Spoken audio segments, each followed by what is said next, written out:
Assalamualaikum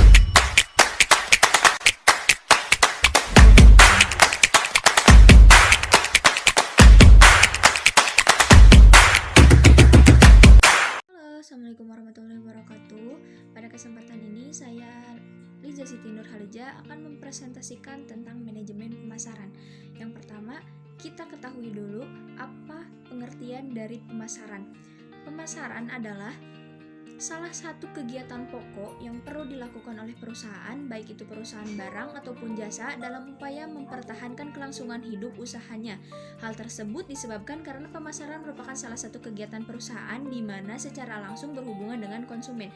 Yang kedua, ada pengertian manajemen pemasaran adalah suatu proses penentuan tujuan, pemasaran analisa, proses pemasaran, dan pemenuhan rencana tujuan pemasaran untuk perusahaan atau organisasi. Dalam setiap perusahaan terdapat manajemen pemasaran yang membantu menganalisa dan mengatur proses pemasaran produk perusahaan.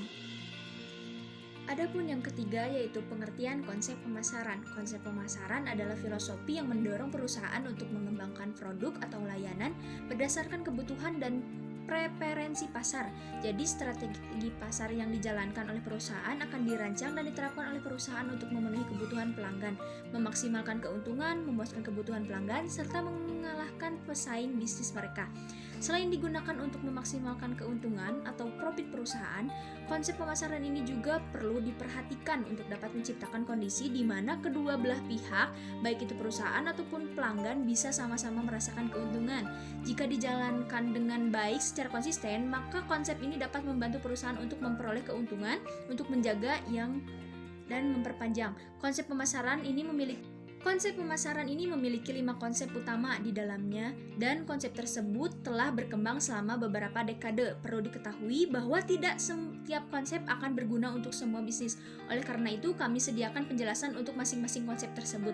5 konsep pemasaran yang dapat Anda gunakan. Yang pertama ada konsep produksi atau production.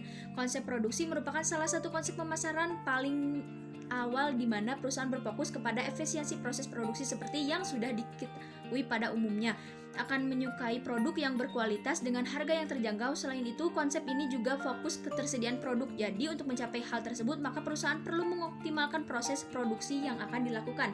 Salah satu contoh dari penerapan konsep pemasaran ini adalah ketika suatu perusahaan memutuskan untuk produksi barang dagangannya di kota lain dengan biaya produksi yang rendah. Hal ini dapat membantu perusahaan untuk bisa menawarkan barang ataupun produk dengan harga yang lebih terjangkau. Meskipun demikian, perusahaan wajib untuk selalu memperhatikan bagaimana kualitas dari produk-produk yang dihasilkan. Karena jika proses produksi tidak sesuai dengan standar, maka perusahaan akan mengalami penurunan kualitas produk sehingga dapat berdampak pada penurunan penjualan. Yang kedua ada konsep produk atau konsep produk mengusung gagasan bahwasannya dengan kualitas dan kinerja yang baik menunjukkan bahwa pelanggan akan mencari alternatif inovatif dan selalu mencari yang terbaik dari apa yang diasumsikan. Nah, oleh karena itu, untuk mencapai hal tersebut, maka perusahaan perlu melakukan strategi pemasaran yang berfokus pada peningkatan inovasi produksi secara terus-menerus. Salah satu contoh perusahaan yang rutin melakukan inovasi akan produk mereka berkembang adalah perusahaan yang bergerak di bidang teknologi. Perusahaan-perusahaan yang tersebut dibiasakan akan mengupdate fitur fungsional atau bahkan menciptakan produk baru secara rutin. Untuk mewujudkan pengembangan fitur secara rutin, biasanya perusahaan teknologi juga akan memanfaatkan metode pengembangan software seperti metode Agile. Dengan cara ini, perusahaan dan tim dapat bekerja dengan baik untuk mengeluarkan inovasi-inovasi baru untuk produk yang mereka kembangkan. Perlu diperhatikan bahwa saat untuk menerapkan konsep ini, maka pentingnya bagi perusahaan untuk membuat keputusan akan beberapa produk perlu diupdate, beberapa sering perlu dirilis. Hal ini ketika perusahaan merilis inovasi baru dengan rentang waktu yang terlalu sering, biasanya konsumen akan merasa frustasi. Karena itu, jika perusahaan terlalu lama dalam mengeluarkan inovasi baru, maka konsumen dapat merasakan bahwa perusahaan sudah ketinggalan zaman dan tidak up to date terhadap perkembangan teknologi yang terjadi saat ini. 3. Konsep penjualan, selling. Konsep pemasaran yang selanjutnya adalah konsep penjualan atau selling. Pada konsep ini, perusahaan akan berorientasi pada penjualan. Artinya, perusahaan dapat mengembangkan sesuatu produk dan penjualan ke target market tanpa pertimbangan kebutuhan atau keinginan konsumen. Konsep penjualan meyakini bahwa pelanggan akan membeli produk saat perusahaan melakukan penjualan secara agresif. Di sini, manajemen perusahaan memiliki fokus utama untuk membuat transaksi penjualan daripada pembangunan hubungan dengan pelanggan. Meskipun konsep ini dapat bekerja secara efektif untuk beberapa waktu, namun perlu dipahami bahwasanya konsep selling biasanya tidak dapat dipertahankan untuk waktu yang lama.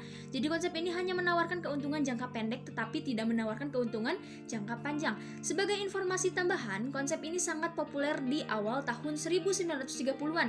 Pada saat itu produksi massal sudah menjadi standar dan pembagian besar permintaan pelanggan terhadap pemenuhan.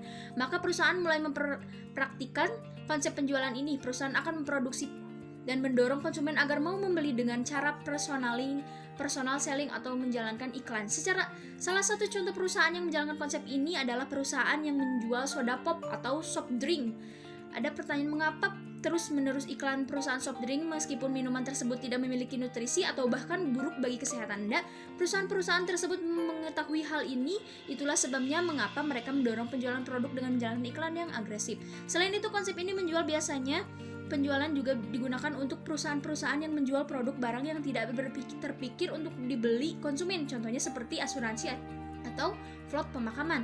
4. Ada konsep pemasaran atau marketing. Perusahaan yang mencapai konsep pemasaran ini akan mendapatkan konsumen sebagai fokus utama. Mereka akan memahami apa yang terjadi kebutuhan dan keinginan konsumen serta menjalankan strategi pemasaran sesuai dengan riset pasar, mulai dari konsepsi produk hingga penjualan. Tidak hanya itu saja, ketika penjualan sudah dimulai, perusahaan akan melakukan penelitian lebih lanjut untuk mengetahui feedback konsumen. Selain itu, perusahaan juga akan mencari tahu apa yang perlu dilakukan untuk perbaikan untuk produk tersebut. Perusahaan yang menggunakan konsep pemasaran ini mempercayai bahwa dengan berfokus pada kebutuhan dan keinginan target marketing, maka perusahaan dapat memberi value yang lebih baik daripada mereka persaingan. Mereka juga dapat bahwa perusahaan bisa menjadi sukses dengan kepuasan dari pelanggan mereka. Pemikiran ini didasarkan pada keyakinan bahwa barang dan jasa hanya tersedia jika konsumen membutuhkan atau menginginkan. Jadi perusahaan tidak akan berusaha untuk menemukan konsumen yang tepat untuk produk mereka, namun perusahaan yang menyediakan produk yang tepat untuk para konsumen. Biasanya perusahaan yang secara aktif memegang konsep pemasaran ini akan mendirikan departemen pemasaran di dalam perusahaan mereka. Hal ini dilakukan sebagai salah satu langkah agar perusahaan dapat memahami dan memuaskan kebutuhan pelanggan. Mereka perlu Anda ketahui, meskipun fokus utama pada konsep pemasaran ini adalah memenuhi kebutuhan konsumen, namun tujuan utama dari pendekatan ini adalah meningkatkan volume laba perusahaan. Yang kelima, ada konsep pemasaran sosial atau social marketing. Konsep pemasaran sosial marketing adalah konsep pemasaran yang baru yang dianggap bahwa konsep pemasaran sosial memiliki pemikiran yang selangkah lebih maju daripada konsep pemasaran yang sebelumnya. Sudah kita bahas di poin 4, anggapan tersebut muncul karena perusahaan yang mengusulkan konsep ini hanya untuk memenuhi kebutuhan konsumen, namun juga menekankan pada kesejahteraan masyarakat. Saat ini perjalanan konsep ini, maka perusahaan diminta untuk memperhatikan 3 hal, menetapkan kebijakan pemasaran yaitu keuntungan perusahaan, kepuasan dan keinginan konsumen, kepentingan publik atau masyarakat. Pada dasarnya, seluruh perusahaan menjalankan bisnisnya untuk bisa menghasilkan keuntungan.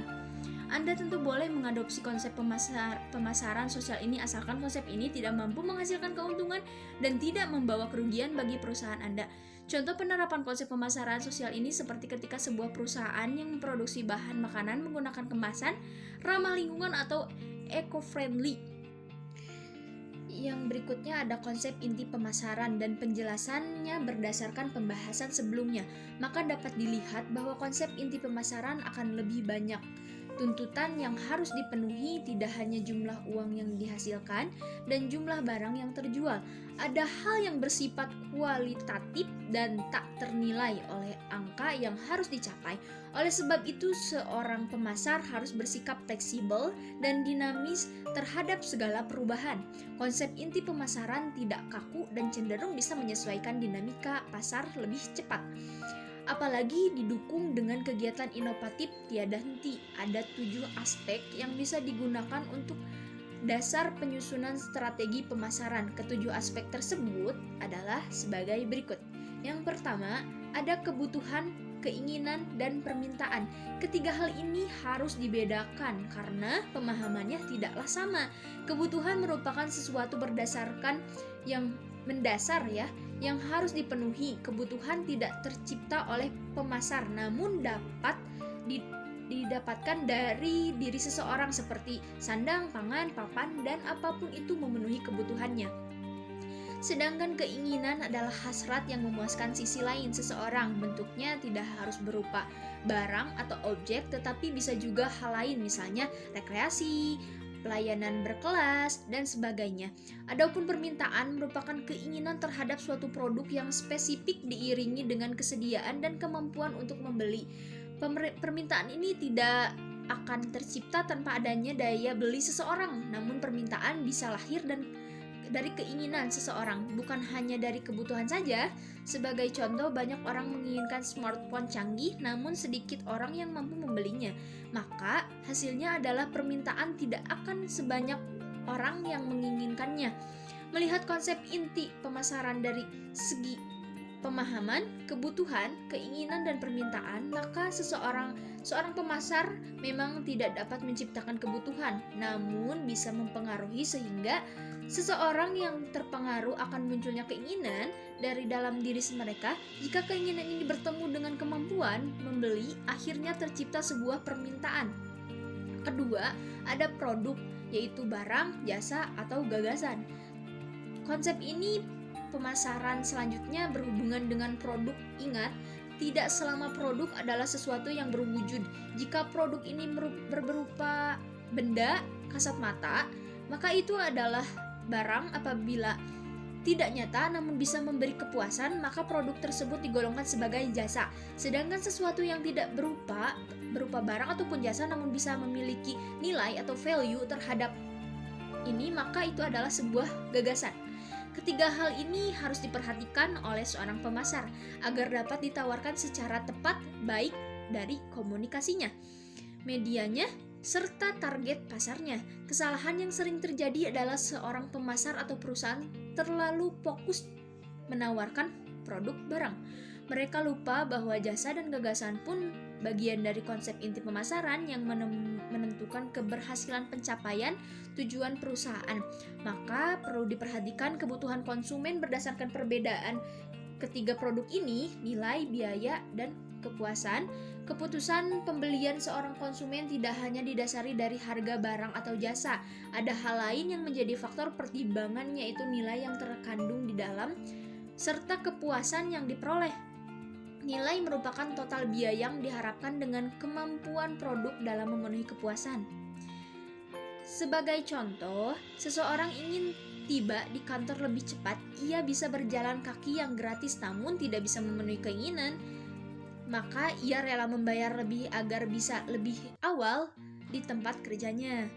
Adapun biaya atau cost adalah jumlah uang yang dikorbankan seseorang untuk memenuhi kebutuhan atau keinginan. Jadi biaya ini akan selalu ada dan harus dipenuhi oleh seorang konsumen. Untuk mendapatkan sesuatu atau faktor biaya sering terjadi pertimbangan utama sebagai seseorang memutuskan atau membeli barang atau menggunakan jasa.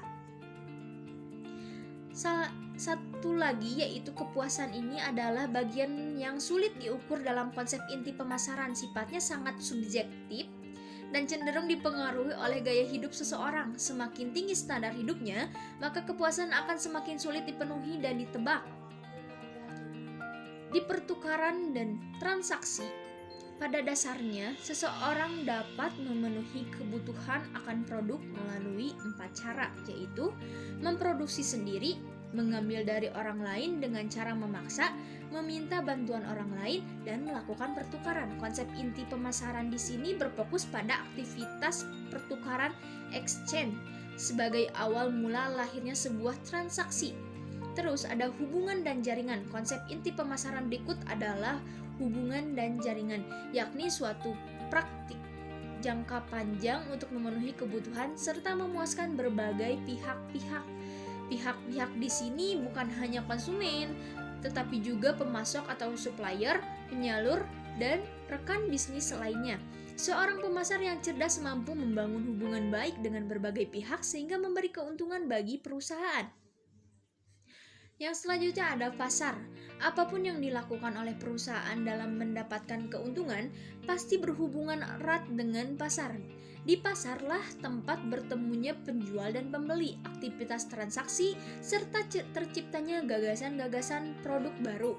Seiring dengan perkembangan zaman, pasar tidak spesifik dipandang sebagai tempat secara fisik, Teknologi mengubah konsep pasar menjadi tempat transaksi baik terwujud nyata maupun digital. Pemasaran dan calon pembeli. Konsep ini pemasaran pun harus dipahami bahwa ada dua pihak yang berperan aktif di dalamnya, yaitu pemasar itu sendiri dan calon pembeli. Pemasar adalah pihak yang mencari calon pembeli, bisa satu orang atau lebih, sehingga terciptanya kegiatan transaksi. Nah, dan yang terakhir ada pemasaran di era digital dan strategi pemasaran. Pemasaran di era digital marketing atau digital marketing adalah suatu kegiatan pemasaran atau promosi sebuah merek atau produk menggunakan media digital atau internet dengan tujuan untuk menarik konsumen atau calon konsumen secara cepat.